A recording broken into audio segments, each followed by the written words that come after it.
We have to remasculinize our men, and faith is a very powerful one that we need to talk about. It's very important for you as a man to have a strong relationship with your God. One of the ways to be strong for your family is to be in prayer and meditation. For a man to say, I don't believe in anything, is the worst thing of all. God's a fan of yours. There's a lot of stuff distracting men. If we're soft and weak and we're all stoned and we've gotten rid of all of our masculine energy with pornography, guess what? We're not going to rise up against anything.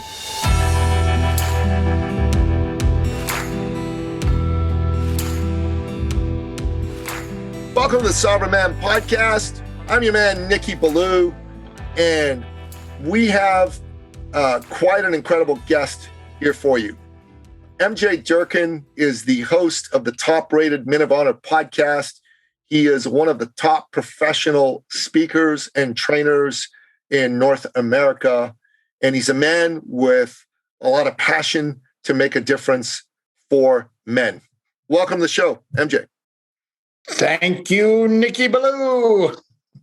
The reason that we created the Sovereign Man movement is because we see a missing in society. And what's missing in society is that men today aren't really sure what it is to be a good masculine man. And the world has been throwing phrases like toxic masculinity and patriarchy and all that other loaded crap at men in order to silence them. And this show exists as an antidote to all that. We're here to make men masculine again. We are here to help men tap into their inner warriorhood, their inner badass. We bring men like you on the show to explore these concepts and, frankly, to show the way to the men who are feeling lost. So one of the things that I know that you are a very strong stand for is faith and belief. And we believe that for a man to be sovereign, he's got to have a powerful relationship with his God. So I first would like you to tell us a bit about you. You've been on my other show, but the listeners don't necessarily overlap. So people ought to know a little bit of your story. And then maybe bring it to the subject of the importance of faith to a man. Nice. I like it. I'm honored to be here. Appreciative to be talking to your listeners, both men and women. I really have a heart for the men. And, my background in work for men really kind of started when my brother and I both went through divorces. I started my divorce maybe a year or two before my brother's divorce. My brother is 2 years younger than me. I was devastated. I had been with my former wife for 20 years. It was our 17th year of marriage, and I was really thrown for a loop. I mean, I was really blown away by my wife saying, "I don't see the marriage continuing." About a year or so later, my brother had the same issue, and I was very fortunate to get around a bunch of great men who supported me and helped me. And my brother did not have that kind of support. And he was the same, what I would call, we were both what I would call beta males. We were brought up to be emotional, vulnerable, sensitive. We were raised on the what I call the codependent, feminizing love songs of the 70s and the 80s. I can't live without you. I'm brokenhearted if you leave me. My girl left me. I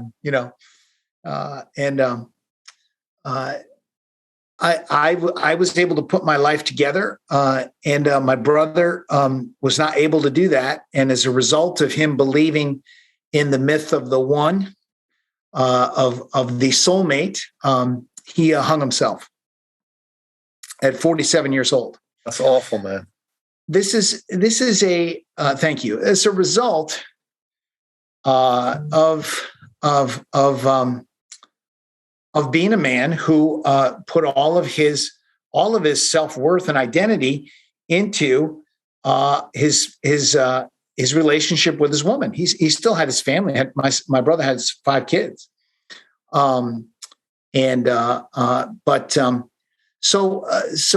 clearly there is I have a real heart for the men. I talked about this literally on my podcast this morning, on the Men of Honor podcast, and I said, men are committing suicide at 5 times the rate of women. Yeah. They are. We did a. The beautiful Bonnie and I call my wife the beautiful Bonnie. We attended an online conference for a business that we're in, and one of the speakers, a social media expert, he said in the United States, he was from Liverpool, quite a crazy kind of dude. He goes, in the United States, 1 out of 4 people do not have one friend. Yep. Okay, so what I'll tell you is I'm a stand for men because men don't have men in their life anymore. And that was, I tried to help my brother as much as possible, but it was too far gone. So my mission today is to help men understand that they need to have men around them in order to remasculinize.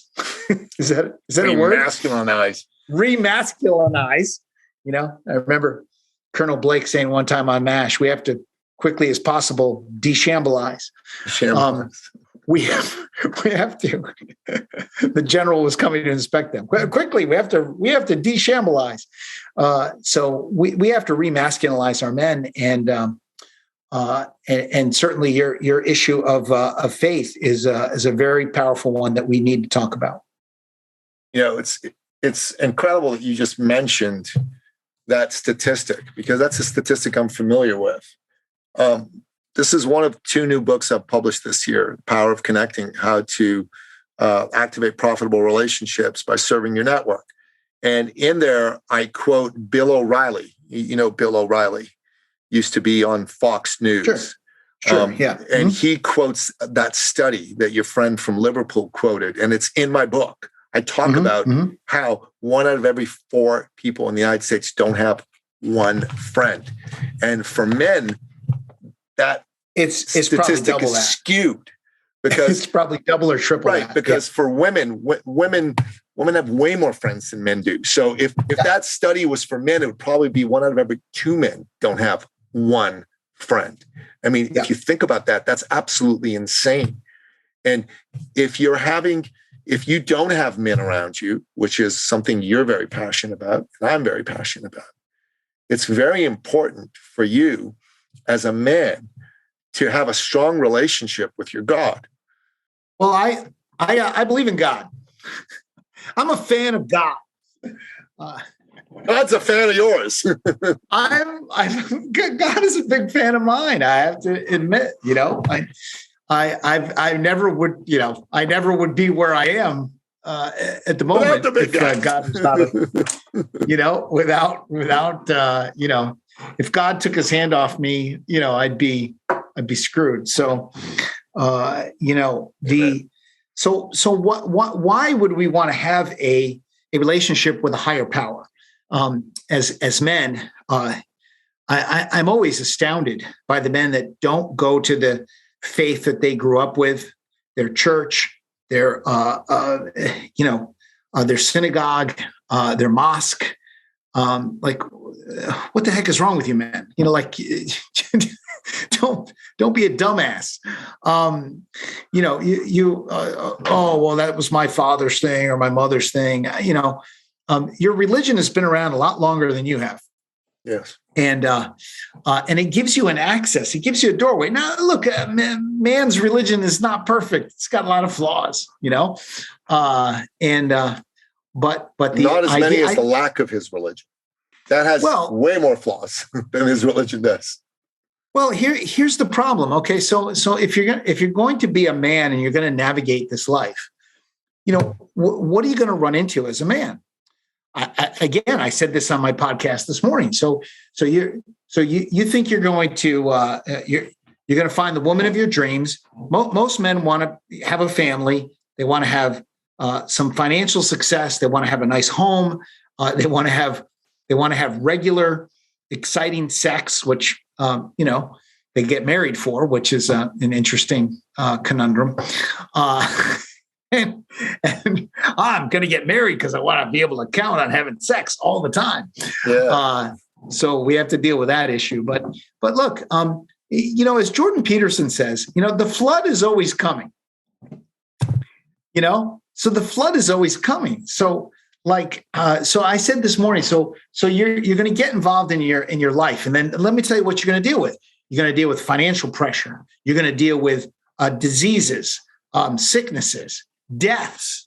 My former wife and I, our first baby was a stillborn baby at 9 months and 2 weeks.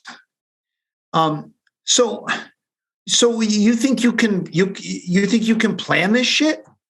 Like the flood is always coming. Like, how do you get through, the death of a child, or how do you get through a financial crunch, or losing your job, or a friend of mine told me recently, his daughter started cutting herself. She's so anxious. She's a 14-year-old girl, and she's been cutting herself. She's very upset about what's going on in the world and climate change. And she's become a vegan, and he's beside himself. He doesn't know what to do.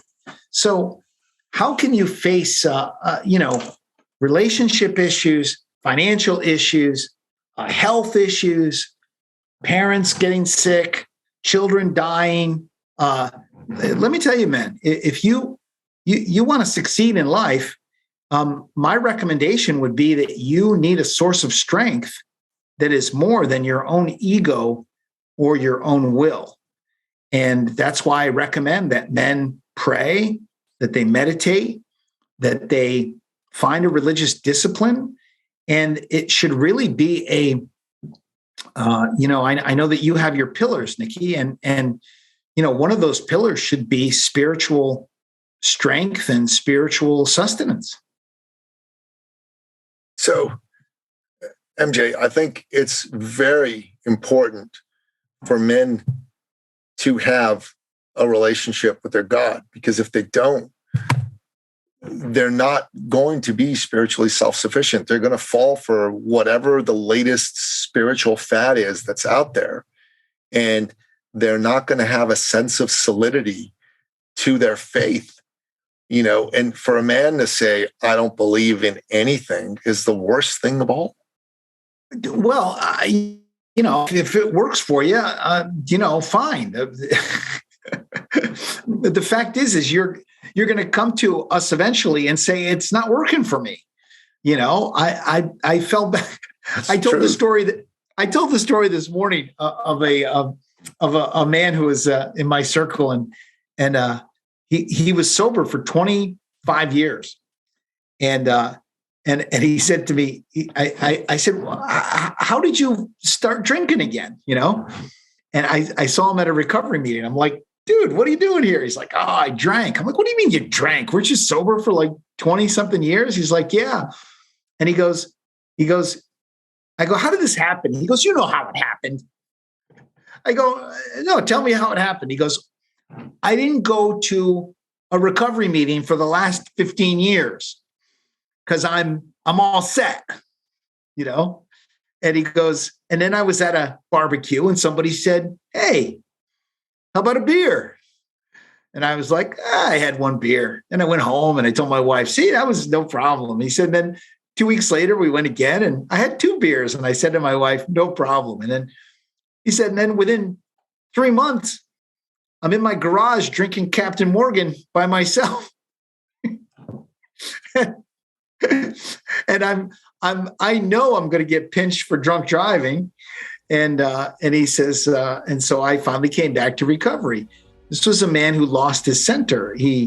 Luckily, nothing really horrible happened to him. He almost lost his marriage. His wife became totally disconnected from him and hated the fact that he was, drinking in his garage. But that's a man, his spiritual discipline was at those meetings where at those meetings they talked about God and a higher power and admitting that you're powerless. And they have a step called the 11th step. The 11th step is about prayer and conscious contact with God. He completely got away from that, and he almost destroyed himself. Yeah, that's very powerful, that 11th step, to have conscious contact with God. I really like that, to have conscious contact with God. What that looks like to me is that you engage in conversations with God. Neil Donald Walsh certainly isn't the only person who has the right to do that. And it also means that you engage in prayer. It means that you go to church or to a prayer meeting, or if you're part of a 12-step program, to one of the meetings that program entails. It means that you have conversations with fellow brothers and sisters in your faith. So I'm a Christian and I'm a brother in Christ. So there's a man who's a client of mine. His name's Colt. What a great first name, Colt, right? Yeah. Just love that. So Colt is a devout, unapologetic Christian. He's just a lovely human being. So I have conversations with Colt all the time about God and Jesus and faith. And whenever I speak to Colt, I feel more centered because God has sent me one of his messengers, and I get to have an opportunity through that messenger to connect with him. And I thank the Lord for that opportunity.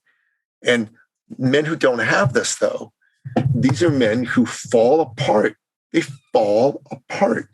They're not sovereign. And if you don't stand for something, you'll fall for anything. Me, that's very powerful. Well, the fact is that, when are you going to get strength? Where are you going to get strength from?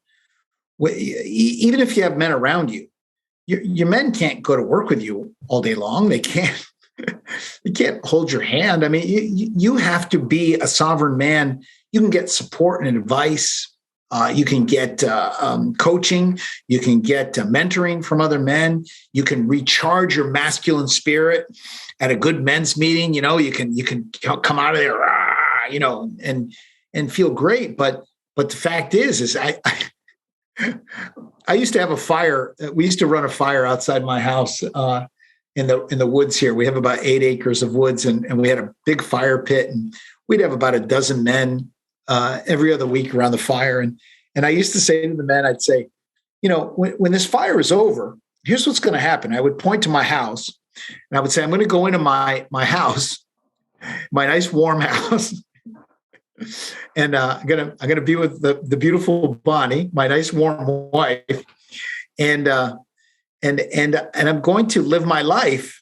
You can do whatever you want based on what you heard here, but each of us has to go into our own house, and we have to, use the principles that we're learning here in our life. Everybody's going to go home. So I just told you maybe you should get rid of that girlfriend who is cheating on you.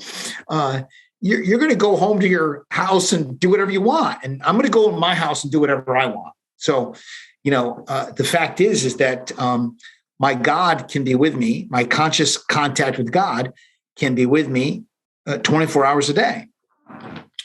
And so I look to that connection to God, to source energy, to the universe.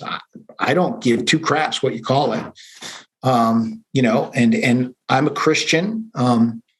But I believe there are many, many other ways for people to connect spiritually. I don't say that mine is the only way. So my recommendation would be, if you want to be a sovereign man, you want to be, look, here's the other thing you got to understand. Your wife wants to know that you've got some wisdom coming from something other than your asshole ego. So one of the ways to be strong for your family is to be in prayer and meditation and to discern what God's will is for you. Your wife, one of the best things a man could ever do is take his wife to church, synagogue, mosque, and to sit in the front row with her and the family and pray openly in front of his family. That will sustain his family. Most women in the Christian churches that I go to, because I'm primarily in Christian churches, there's 40% of the women that are in church are there alone, without their husbands, without their boyfriends, without their fiancés. They are women are really want a spiritual connection. They understand it's important, and there's millions of women in church without their men. I don't know what these men are thinking, but if you want to really solidify your family, go to church with your family. Sit in the front row. Stand up. Pray. Show your family that you are getting some wisdom and connection from someone other than yourself. That will really help your wife to feel like he's got his act together. Yeah, I think that's very important. And men that don't do that are doing themselves a disservice. They're showing that they're not sovereign, that they're above it all. They're too good for that. But the truth of the matter is, you were put here on this earth by a power. You want to call that power God? Great. I call that power God. You want to call that power the universe? Knock yourself out. You want to call that power whatever you want to call it whatever you want to call it. But that power exists. That power put you here. You didn't self-create yourself. And it's very important as a man for you to have that, because that'll make your family stronger. But even before it can make your family stronger, it'll make you stronger. You're not sovereign as a man without your faith. Yeah. You're nobody. You're nobody from nowhere. And I think that's very important. So, MJ, you are very passionate about being of service to men. And why do you think men today don't have their men, don't have that friend? And why do you think it's important for men like you and I to lead the types of programs that we lead, to be of service to men? Well, I don't spend a lot of time in the why, because I think why is a futile question. Why is it happening? We could say it's been the assault on men. It's been, men should not have, there's been a big assault on men gathering together as men. Women have invaded every male space, whether it be a sporting event, men's clubs, sweat lodges, you name it, in the guise of equality. Which is fine. I'm all for equality of men and women. But here's something that the Spirit's given to me right now. You got to understand this. This is very important. And Robert Bly said this. He said that you have to understand that true healing does not happen for men unless it's in a masculine space. It is only within the masculine that the masculine can be healed. It's not healed by the feminine. And what we've learned since the sexual revolution, 1965, and what we learned was that if we went to the feminine would heal us, and that we needed the goddess, we needed the feminine. I said on my podcast this morning that it was the doctrine of, I call it, in the 1960s, 70s, and 80s, it was, if you cry, we will give you sex.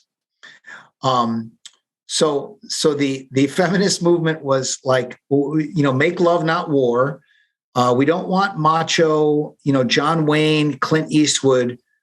We've been hearing this in movies and TV for decades now. Be sensitive. Be vulnerable. Let me in. And all of our books, movies, the way that we learn culture says to men, you've got to be, don't be macho. Don't be, you have to be sensitive. And so men gave up everything that the women told them to give up. Their male spaces. They're getting together with the men for poker, for softball, they give up their motorcycles, their guns. Well, if I make her happy, she will give me sex. And so men just gave up everything that was important to them, including their time together with the men. And I can tell you that my mentor, Carl Palmieri, ran a men's team for 25 years. And he did it every other Tuesday night for 25 years until he died a few years ago. And he would never, ever give up his men on that Tuesday night for anything. He wouldn't, and he would say, how his wife would say, let's go out to dinner instead. He would even joke, he'd say, my wife actually, showed me a beautiful negligee she bought and said, I'll wear this for you tonight if you stay home, And his thing was, I got to be with my men. I can only stay sharp as a man to be with my men. And so men have gotten away from having friendships and they don't have male spaces that they go to where they can be masculine and get recharged. And Carl Palmieri, he always kept his masculine edge because he was committed to those men every other Tuesday. And so why it happens, at this point, I have to say, if you don't get men around you, if you don't have men calling you on your BS, if you don't have men supporting you, mentoring you, you're probably going to fall into the abyss of addiction, affairs, pornography, weed, alcohol. There's a lot of stuff distracting men. And I kind of believe, Nikki, that it's almost a I think our culture wants men to be drugged and mellow, and all this legalizing of marijuana and pornography and all this stuff just makes men weak. I feel like there's a part of our culture that wants men to be soft and weak. If we're soft and weak and we're all stoned and we've gotten rid of all of our masculine energy with pornography, guess what? We're not going to rise up against anything. There's a lot of truth to what you're saying, and there's a lot to unpack in what you said. So number one is there's an author by the name of Kent Clisby, Clizbe. He wrote a book called Willing Accomplices, fascinating book, an ex-CIA case officer. And in it, he outlines why that happened. And his thesis is very straightforward. About 100 years ago, the communists took over their first country, Russia. And the leader of the Russian communist movement, Vladimir Lenin, wanted to create a worldwide communist revolution, a one world communist government. Mm-hmm. And he realized that he could not go and attack the major Western countries and cause that. And in particular, he saw his main adversary as the United States. And so he had one of his acolytes, a German communist by the name of Willy Münzenberg, go out and with a mission. And his mission was to weaken the United States over a multi-generation effort from within. And the plan was to start to weaken American institutions such as schools, such as storytelling, Hollywood, such as the media. And he found willing accomplices, useful idiots, if you will, that were people within that had become soft because of all the great living that they'd had in the United States. And they were willing to basically betray the great freedoms that the United States offered them. Now, this effort, multi-generationally, didn't really start to bear fruit till the 60s in a big way. But in the 60s, one of the first things that they did, and there was an American couple, Cloward Piven, who were communist professors at Columbia University, that were all about destroying the American family. And the way they did that is they attacked man and masculinity. And so this was never about equality for women from their point of view, although, it's a good thing to have women have equal opportunities. We all agree with that. But what we don't agree with is denigrating men and masculinity to do it, because if you weaken men, that's the only way that men wouldn't stand up for freedom, because a generation of men that fought in World War II would have ripped these commies' heads off their bodies and shit down their necks, right? Like they would have done exactly that. But this new generation of men, well, very few of the men of today would do that. And so as a result of this multi-generational effort, right now, you have a culture that is very much divided against itself. Masculinity, as you say, has been under attack.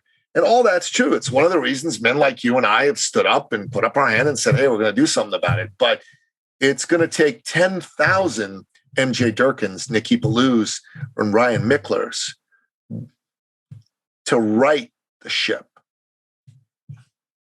Well, it's funny, 40 years ago, I started hearing when I was 20. This year I became an elder. So you should fucking listen to me, man, because I'm an elder now, and I'm now, my hair is getting whiter and whiter, and I'm getting sexier and sexier. So 40 years ago, I started to hear this rumbling within the Christian faith about globalism. And I started to hear that there were these countries or these let's call them communists that wanted to destroy America from within. And I remember thinking, that's conspiracy craziness. Like there's, globalism, really? There's really people that think that we should be under one world government and that the United States should not exist. Well, let me tell you something 40 years later. I believe it now. I believe it. And I'm not a person, I'm not a flat earther, and I'm not a conspiracy crazy person. But I not being in college now for 35 years, or I guess 40. I didn't know what was going on in colleges. I didn't know what was going on in universities. But I agree with what you said, is that they have become places where men are supposed to be weak, and that they are supposed to subscribe to a. I don't call them progressives or socialists. I call them communists. Communists. They're communists. They want to own your stuff, and they want to have their elite protection and their money, and then they want to give your money and your stuff to the working class. So I don't like to live. My main message is that I want a man to be strong because I want to save his family. One of the first ways that you destroy a country is you destroy the families. Exactly. And they've done a great job of that. They've done a great job of displacing. I said on my podcast last week, I said, Robert Bly did a thing on, he says, all men on commercials are portrayed as the doofus father who can't do anything. And he's like, the man can't even buy Comtrex. The man is like, well, honey, I don't even know how to buy Comtrex. I'm an idiot. So men have been portrayed as doofuses. The women have been portrayed as the, empowered women, the women that get stuff done, and the man is, is ancillary. That's a problem. The men need to hold their families together. I mentioned this in my podcast this morning. 70% of all marriages are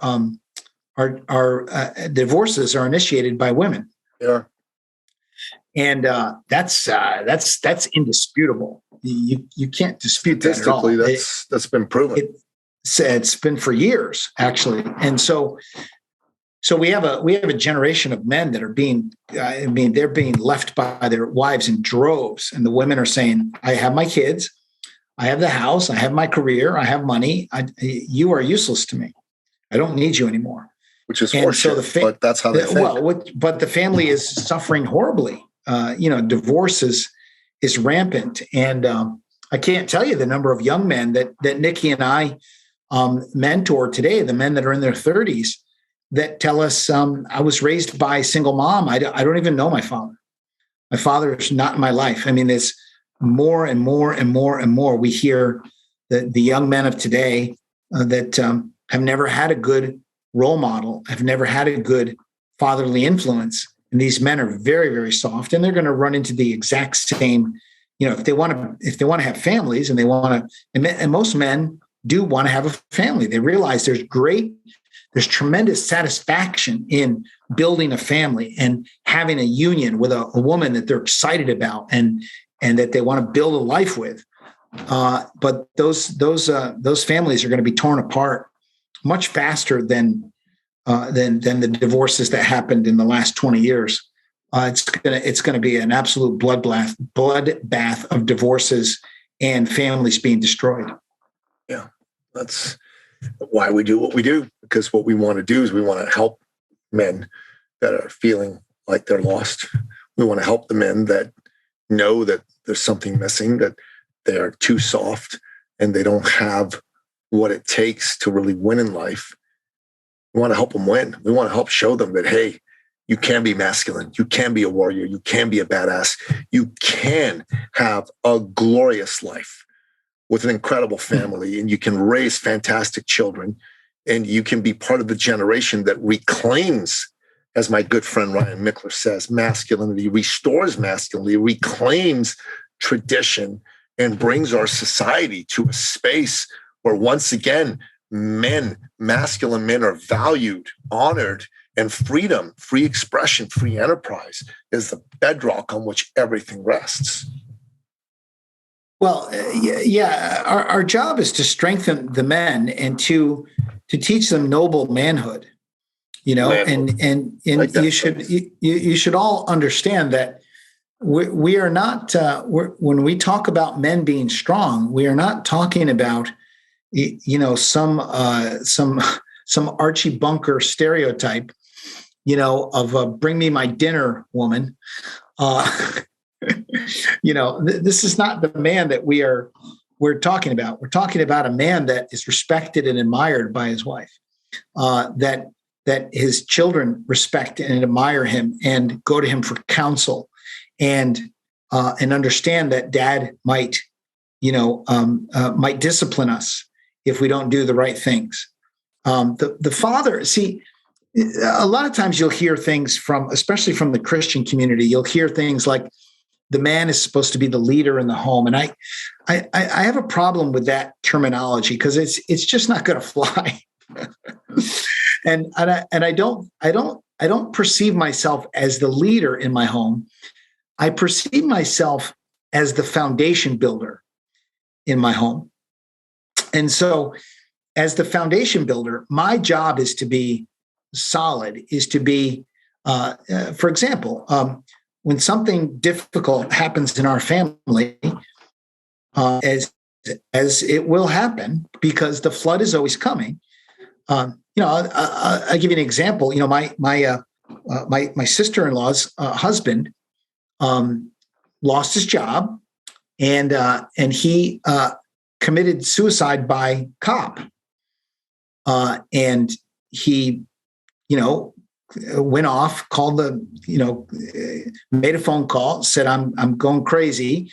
The cops came, and he pointed a gun at the cops, and the cops killed him. And that's what he wanted.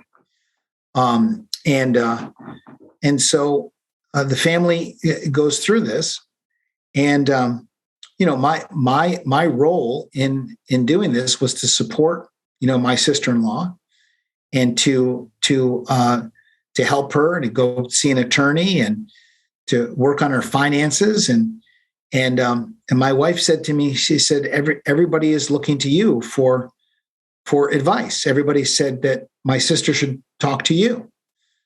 Well, that's because of spiritual strength. That's because of being calm. That's because of obviously I grieved with my family, and we grieved the loss of my brother-in-law. But stuff's going to happen to you in your life, and you should be, as a man who has faith, as a man who has a strength. I didn't panic. I certainly grieved for my brother-in-law, and I helped the family grieve. but I also stayed strong, and everybody came to me saying, what should we do? What is the next step? And this is what noble manhood is about. It is not about saying, woman, bring me my dinner. It's that's if you think that that's what, being a man, see, that's that's building a strong foundation. The beautiful Bonnie will say to me, one of the things I love about you, MJ, is that you're unflappable. You don't freak out. You don't get nervous. You don't break into tears when something bad happens. My wife can put her head on my chest and she can sob for a half an hour, and I'll just hold her and say, okay, I know. And then she'll be done. And then my shirt will be all wet. She says, thank you. I needed that, I don't, it doesn't mean that we have an answer. Most men shouldn't try to fix things for their wives. They should just let their wives just listen and absorb their emotions. One of the things that a man can do for his family is be a shock absorber of emotions. And what we've done since 1965 is we've raised a bunch of emotional, vulnerable, sensitive, weepy men who can't be counted on. And so we want to strengthen and build noble men that can be the shock absorber and can listen and can be there for their wives and their children and be present and help them and have fun with them. By the way, the man also brings fun to the family. You as the father should be the crazy, screaming, chasing your kids around, having fun, wrestling, doing sports with them.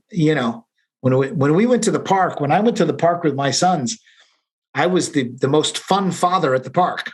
Everybody wanted to come and wrestle MJ Durkin and be chased around by MJ Durkin and to be flipped, to get a little judo flip from MJ Durkin, because fathers bring fun to the family as well. We're very, very essential to the health of the family. Don't let anybody tell you you can't buy Comtrex.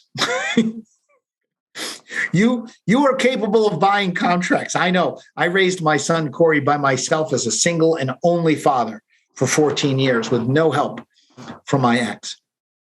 And I did the laundry, and I bought Comtrex, and I watched him on the stage when he sang his first song that he wrote. And I sat there in the audience and watched him do that. And and I watched him go to his prom and his middle school dances. And I did all that. And that's what good fathers do. Yeah. Amen. Amen. And fathers can be emotional and can have emotions at the right times. And that's valuable for your family as well. It's very, very, very important. I got to tell you, it's a beautiful thing when a man can be there raw in his own depth of feeling for his son. I think it's just fantastic. Well done. Well done, MJ. So the Men of Honor podcast, it's something that men need to go listen to. It's a great podcast. I've been a guest on that show myself, and I'm a fan of you and your work.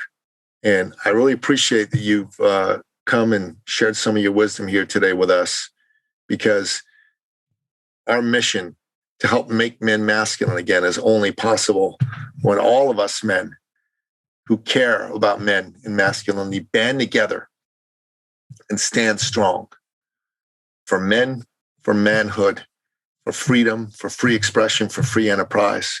It's the only way. And I appreciate you for doing that, my brother. God bless you. Well, thank you. We do have to stand up for men. If we don't stand up for men, if we don't give men, the thing is, at this point in my life, my job as an elder is to provide an example and to teach the younger men what it is to be a man. And we have millions of men that are available to be mentors, but they're just not standing up. They're not standing in the breach and saying, they're going to Florida. And I'm not against men retiring and enjoying their lives, but after working their asses off for forever. But it's time for a lot of us to stand up and say to the younger men, this is the wisdom of a generation. It'll be lost if we don't stand up and do this. And it's right now, it's for us elders to come forth and give the wisdom, put it in books, put it on podcasts, put it in YouTube videos, to disseminate it. I told my wife, I said, if anything ever happens to me, I said, make sure, and I don't have any grandchildren yet. I said, make sure my grandchildren hear the tapes from the Men of Honor podcast. Make sure I have over 205 episodes in the Men of Honor podcast dealing with everything you could think of that a man should deal with, that he should learn. Everything from making love to his beloved, to a financial success, to today's episode that was released today was called "Becoming a Ripped and Shredded Man: How to Set a Vision for Healthy Eating." This is the stuff we don't teach men, and then other men need to teach men the stuff. How should you be with your wife? How should you handle her emotions? How should you make love to your wife? You should be a pro. You should be phenomenal at it. You should make every experience for her extremely memorable. And you should stoke the fires of desire by understanding your wife's question. All of that in the Men of Honor podcast on every podcast service you can imagine is available. And I would recommend that you go back to episode number 1, which is in there 205 episodes ago. And I would listen to every single one for 205 days. And it'll strengthen you up. I've literally had men say to me, I had a man, actually he's from Canada, actually. I'm trying to think of where. I think he's around the Toronto area. And he said to me, he said, I started listening to the Men of Honor podcast. He said, my relationship, he said, I figured I was going to give my marriage one more year and then I'm out. I'm not having sex. There's no spark. I don't like what's going on in my marriage. He said, I listened to one particular episode of the Men of Honor. I listened to it like 12 times. He said, I listened to a couple other episodes. And then he wrote me an email. He said, last month, it was a private message on Facebook. He goes, last month, I had more sex last month than I had in all of last year. There you go. There you go. So that's a little plug. That's a little plug for the Men of Honor. There you go. MJ, thanks again for coming here, man, and sharing your wisdom with us. God bless you, brother. Catch you on the next. Thanks so much, Nikki. Live it up. Ciao, ciao. Thank you for listening to the Sovereign Man podcast. If you're ready to take charge of your life and become the man you've always wanted to be, we invite you to join the movement at sovereignman.ca.